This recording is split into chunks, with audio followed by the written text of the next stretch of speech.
कल रात में मथुरा पहुंच गया था होली खेलने के लिए, लेकिन मुझे बिल्कुल भी अंदाजा नहीं था कि अगली सुबह मेरे साथ क्या क्या होने वाला। लिटरली गाइस, लाइफ में पहली बार मैं मथुरा गया था होली खेलने के लिए। अदरवाइज मैं सिर्फ दिल्ली में ही होली खेला करता था। सुबह उठते ही पूरे शरीर पर मैंने सरसों का तेल लगाया, क्योंकि यहाँ बिना सरसों के तेल लगाए होली खेलने का मतलब है खुद को रंगों के हवाले कर देना। और फिर जो हुआ भाई साहब, literally I was totally boom. पूरे गांव में सुबह सुबह उठकर मैंने गुलाल लेके निकल गया। और लेकिन असली सरप्राइज मिली तब था जब मैं पहली बार 15 भैंसों और 4 गाय और एक खतरनाक दिखने वाले कुत्ते के बीच खड़ा था। यार इतने मोमेंटम बन रहा था, मुझे बहुत अच्छी फीलिंग आ रही थी। और ये तो बछड़ा तो बहुत नया नया था, जो एकदम नए नए बछड़े देती है गाय, उसका दूध का जो इनरी बनती है भाई, उस क्या ही बात है यार। और ये तो बस एक शुरुआत थी, क्योंकि कुछ देर बाद मेरे ऊपर सड़क पर ही रंगों से बारिश होने वाली थी। Hi everyone, my name is Anurag on camera. एक 21 साल का लड़का जो अकेले रहता है। तो भाई फाइनली मैंने दिल्ली में बचपन से होली खेली, बट आज पहली बार मैं मथुरा में होली खेलने वाला था। मैं पूरे गांव में गुलाल लगाकर आता हूँ, और जैसे मैं घर पे पहुंचता हूँ मेरे ऊपर गुलालों से बारिश कर दी जाती है। बहुत अच्छा मोमेंटम तैयार की, सुबह सुबह निकलो और सभी को गुलाल लगाओ। और हमारे यहाँ ऐसे तो होता ही नहीं। मैं हमेशा से होली में गेट बंद कर लेता था, अपने रूम के अंदर लॉक होता था। ये होली पहली बार मेरी लाइफ का एक ऐसा फेस्टिवल था जब मैंने इतना सारा एंजॉय किया, क्योंकि कभी भी मैं होली में एंजॉय करते नहीं था। मैं मानता था यार होली बेकार एक त्योहार है, इसे मजा नहीं आता। ये छोटा सा बच्चा तो बहुत खतरनाक हरकतें कर रहा था। हमने इसको पकड़ के सीधे नाली में डालने की कोशिश करी और बहुत मजा आया यार। मतलब क्या बोलूं मैं, मुझे जब मैं गांव नहीं गया था मुझे लग रहा था यार मजा नहीं आने वाला, मैं फालतू में जा रहा हूँ, टाइम वेस्ट होने वाला। लेकिन भाई मुझे इतना हरा बना दिया इन लोगों ने। मेरे चेहरे पे डबल डबल लेयर की कोटिंग हो चुकी थी। और भाई वहां पे हर एक बंदे के कपड़े फटे हुए थे। कोई भी जा रहा था उसके कपड़े फटे हुए थे, चाहे नीचे से फट रहे चाहे ऊपर से फट रहे। आई वाज लाइक यार भाई अच्छा हुआ कि मैं बाहर नहीं गया।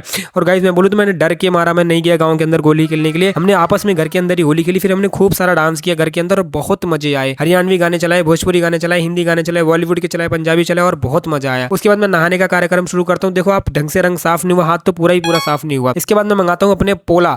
एक मेरा फेवरेट पोला है यार, ये तो बचपन से मैं खा रहा हूँ, जब भी गाँव जाता हूँ ये जरूर खाता हूँ और बहुत मजा आया। यहाँ मथुरा में भी ये चीज मुझे मिली। यहाँ रात हो जाती है, मैं वापस से उस जगह पे जाता हूँ, सारे गाय वगैरह से मिलता हूँ और सुबह के 7 बजे मैं करेक्ट निकल जाता हूँ वापस दिल्ली के लिए। तो ये थी मेरी होली। और अब मुझे आप बताओ कि आपकी होली कैसे रही, आपने होली कैसे मनाई, क्या आप भी अपने गाँव गए होली और आपको अपने शहर की